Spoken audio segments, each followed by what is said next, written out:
네, 김포스 초등학교 6학년 일반 친구 여러분, 오늘은 1910년대를 지나서 1920년대의 독립운동에 대해서 알아보도록 하겠습니다. 우리가 지난 시간에 했던 것들을 복습을 한번 해보겠는데요. 네, 우리가 지난 시간에는 1910년대 무슨 사건이 있었죠? 네, 여러분들이 열심히 외웠던 경술국지가 있었죠. 1910년대에 독립운동을 거쳐서 오늘은 1920년대에 관한 독립운동에 대해서 공부를 해보겠습니다. 1910년대에는 일제 어떤 통치 방법이 있었다고 그랬죠? 네, 무단 통치 방법이 있었다고 그랬죠. 무단 통치. 자, 무단 통치가 어떤 거냐면 한마디로 무력입니다. 무식하게 이제 우리 조선 사람들을 무력과 그 다음에 억압, 공포로 통치하는 방법을 말하는 것이죠. 자, 공포감을 불러일으키기 위해서 칼과 총을 찬 군인들이 거리 곳곳을 누볐습니다. 그리고 말 듣지 않은 사람들은 태형이라는 어떤 벌을 무차별적으로 가했다고 여러분들이 배웠을 것입니다. 자, 무단 통치에서 오늘 배울 1920년대에는 어떤 통치 방법으로 바뀌냐? 네, 문화 통치 방법으로 바뀝니다. 문화 통치. 제 어감이 어떻습니까? 문화라고 하니까 좀 더 부드러워졌죠.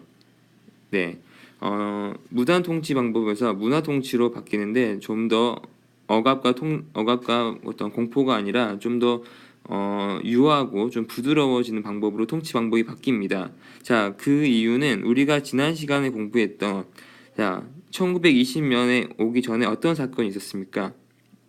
네, 3.1 운동이 있었죠. 3.1 운동.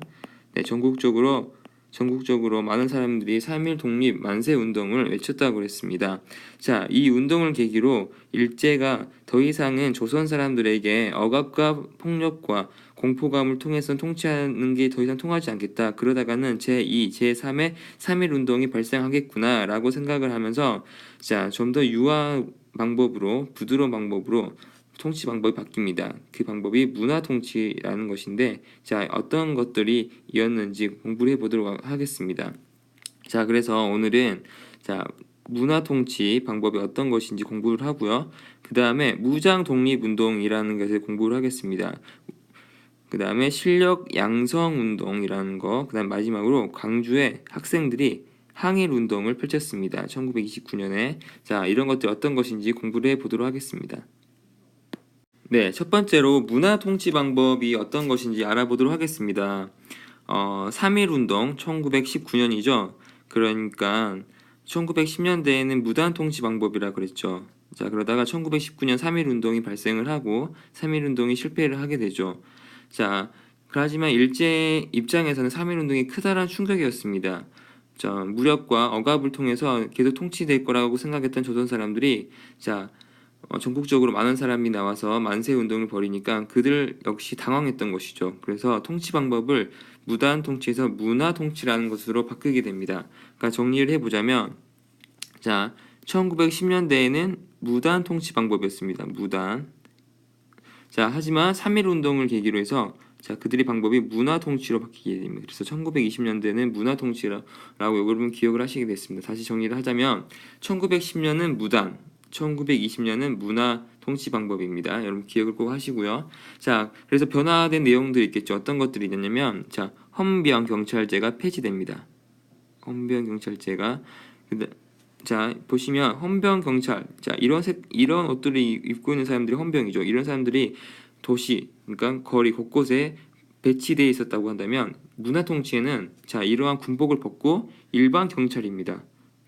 네, 이 사람들이 경찰이죠, 경찰.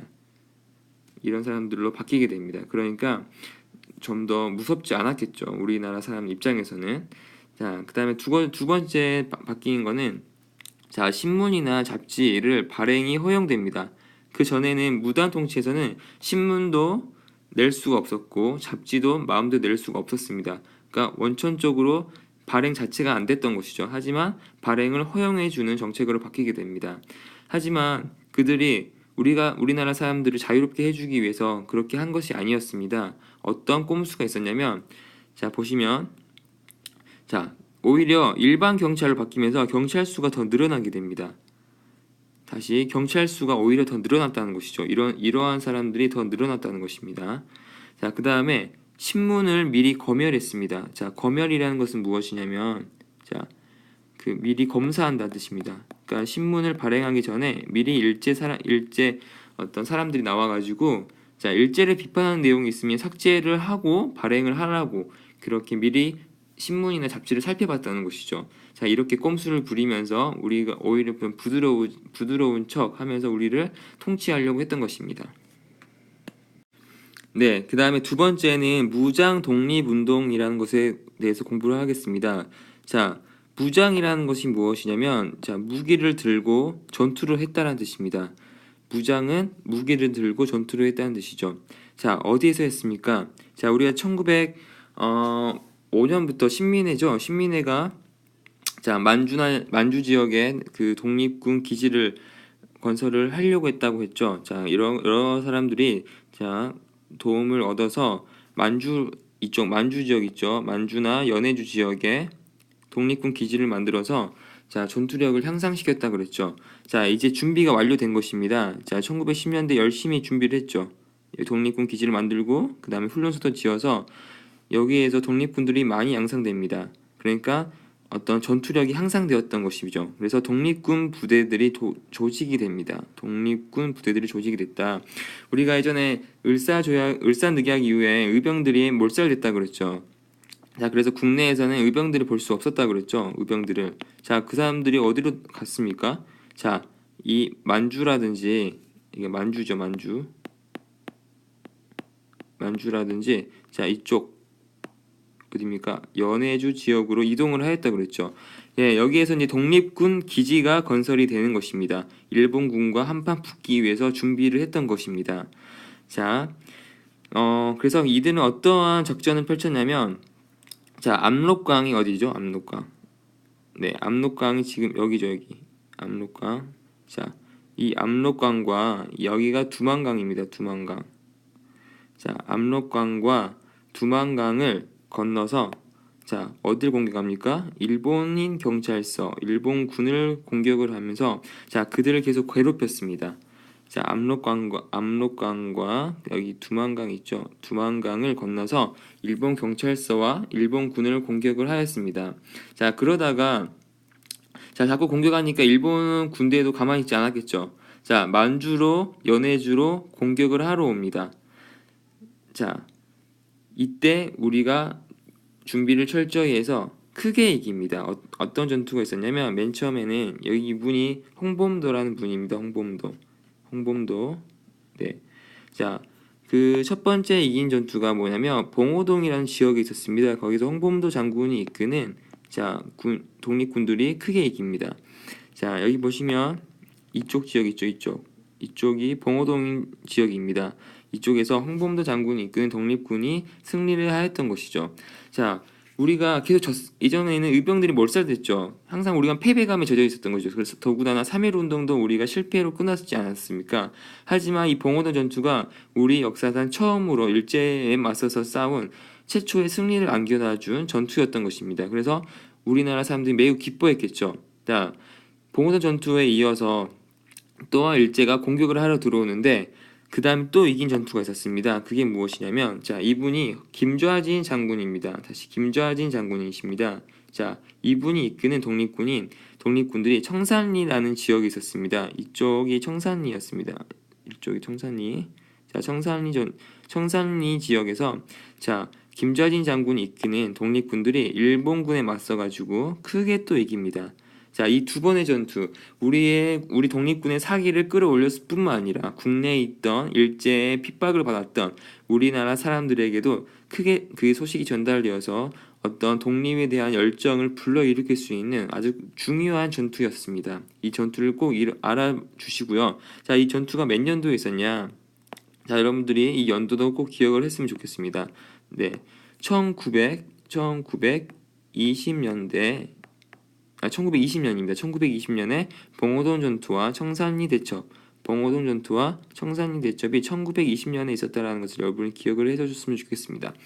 자, 하지만 독립군은 이렇게 패배감 안겨준 독립군에 가만히 두지 않았겠죠. 일제 입장에서. 자, 그래서 일제가 어떻게 했냐면 독립군에 패한 일본군이 만주에 있는 우리 민족을 대대적으로 탄압을 하게 됩니다. 자, 그래서 어떻게 되냐? 독립군 기지들을 다 찾아가지고 자, 독립군들을 도와주는 마을 사람들 다 죽이고 그 마을을 불태우고 하면서 독립군 부대의 활동이 크게 위축되고 자, 이 봉오동 전투와 청산리 대첩을 끝으로 해서 우리나라의 어떤 커다란 일본 일제에 맞서서 이긴 전투가 거의 없었다고 합니다. 자, 그만큼 이쪽에 살았던 사람들이 거의 많이 몰살되고 마을이 불태워지고 하면서 독립군의 활동이 많이 위축되었다는 것을 여러분이 기억을 해줬으면 좋겠습니다. 네, 세 번째로는 실력 양성 운동이란 것에 대해서 공부를 해보도록 하겠습니다. 그러니까 1920년대에는 일제 입장에서는 문화 통치를 실시했던 시기이고요. 그 다음에 1920년대 만주나 연해주 지역에 있었던 여러 독립군들이 모여서 일제에 맞서서 싸우는 무장 독립운동이 실시되었던 시기일 뿐만 아니라 자, 지금 배울 실력 양성 운동이 펼쳐졌던 시기이기도 합니다. 자, 물산 장려 운동에 대해서 먼저 알아보도록 하겠습니다. 자, 물산 장려 운동. 물산이라는 것은 뭐냐면 자, 그 지역에서 나오는 물건이라는 뜻입니다. 물산. 그러니까 물산이라는 것은 국내산이죠. 국내산. 그러니까 국산품을 애용하자는 것입니다. 자, 다른 나라 물건을 애용하는 대신에 자, 민족 기업을 키우자라는 입장이죠. 그러니까 그 당시에는 일제로부터 수많은 어떤 공산품, 그러니까 공장에서 만들어진 물건들이 들어오게 됩니다. 우리나라보다 기술력이 더 좋았으니까 일제가 그래서 거기서 나온 제품의 질이 좋았겠죠. 그래서 우리나라 사람들이 많은 돈을 주고 그런 제품들을 이용을 하였습니다. 그랬더니 어떻습니까? 우리의 돈들이 일본으로 많이 유출이 되었겠죠. 그만큼 우리가 경제력이 약해지고 독립의 꿈으로부터 점점 멀어질 수 있다고 생각을 했던 것입니다. 그래서 우리 민족 기업을 양성하자. 그래서 우리나라 사람들이 운영하는 기업들의 제품을 활용하자. 그들의 제품을 구입하자라는 운동이 벌어집니다. 그 운동의 이름이 물산 장려 운동인데 그 시대의 광고입니다. 그러니까 우리가 만든 것 우리가 쓰자. 그러니까 국산품을 이용하자라는 운동이 펼쳐졌습니다. 자, 그 다음에 두 번째 어떤 운동이 펼쳐졌냐면 자, 밀립대학 설립운동이라고 해서 자, 식민지 교육에 맞서서 민족 교육을 담당할 자, 초등학교도 아니고 고등학교도 아니고 자, 대학교를 만들자라는 움직임이 벌어집니다. 자, 독립을 하려면 인재가 필요하죠. 인재는 교육을 통해서만 이루어지죠. 자, 우리 손으로 만든 대학이 없었던 것이죠. 그래서 우리의 손으로 대학을 만들자. 거기서 인재를 양성해서 독립을 위해 싸울 사람들을 길러내자라는 움직임이 있었습니다. 그래서 그게 밀립 대학 설립 운동인데 밀립이라는 게 무엇이냐면 자, 밀립이 뭐냐면 자, 개인입니다. 개인. 그러니까 국가가 아니라 자, 개인이 만든 이란 뜻입니다. 밀립이.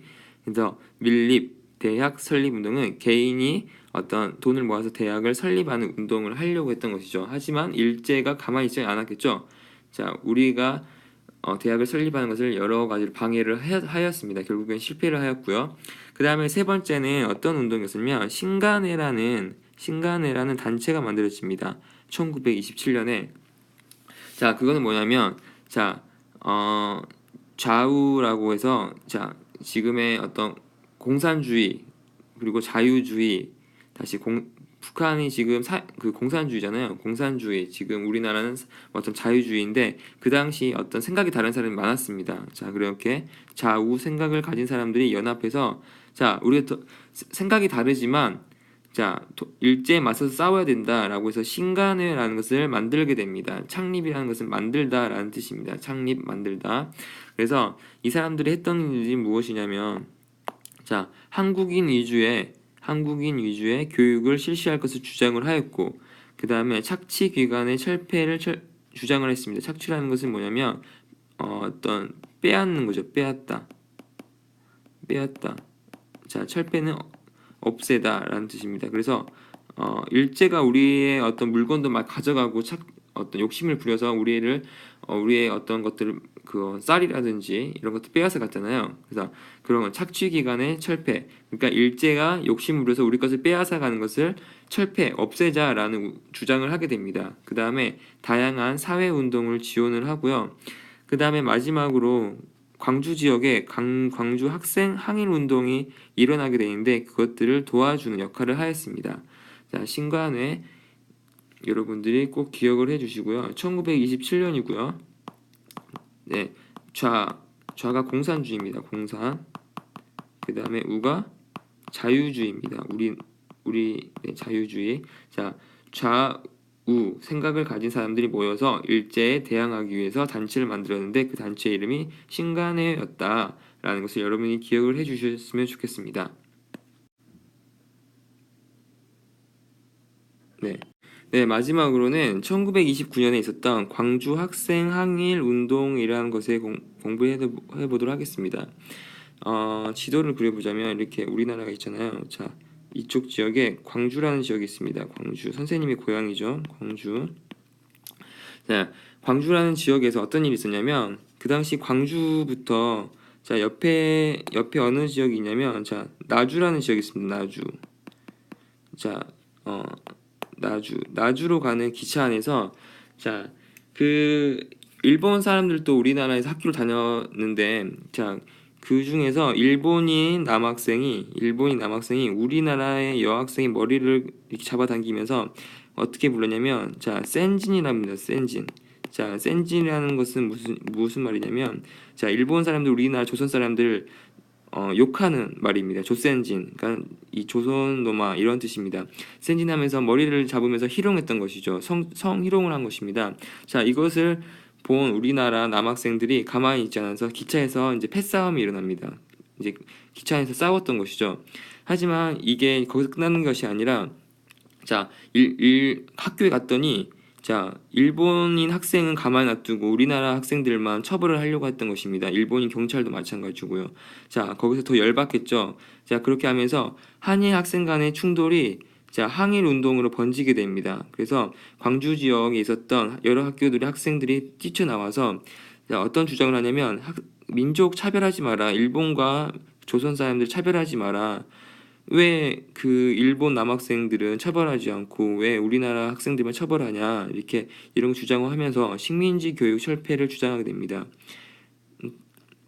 자, 이렇게 하면서 수많은 학생들이 지쳐나와서 자, 우리나라의 독립을 외쳤고 그 다음에 불평등하고 차별적인 그런 일본의 통치 방법에 대해서 항의를 하였던 것이죠. 자, 다시 정리를 해보도록 하겠습니다, 여러분. 자, 우리가 앞에 가면 복습을 해보자면 자, 1920년대에 오면서 좀 더 부드러워진 문화 통치라는 것을 내세웠지만 오히려 경찰 수가 늘어나고 그 다음에 잡지나 신문을 미리 검열하는 등 비열한 방법으로 우리를 통치하려고 했습니다. 자, 그래서 우리는 만주나 연해주 지역에 봉오동 전투, 청산리 대첩 등 무장 독립운동이 활발하게 진행이 되었고 그 다음에 실력 양성 운동, 우리 그러니까 즉 물산 장려 운동이라든지 또 어떤 물산 장려 운동이라든지 여러 가지 운동을 펼치면서 우리의 실력을 양성하려고 했죠. 대학도 설립을 하려고 했고 그 다음에 좌우 인사들이 모여서 단체를 만들었는데 그 단체 이름은 신간회라고 하였습니다. 자, 마지막으로는 1929년에 광주 학생 항일 운동이 진행되면서 우리의 독립의 의지를 전국적으로 보여줬고 일제에 대항하는 그런 움직임들이 있었다는 것을 여러분들이 기억을 해주시고요. 자, 학교에서 더 자세한 내용으로 공부를 해보도록 하겠습니다.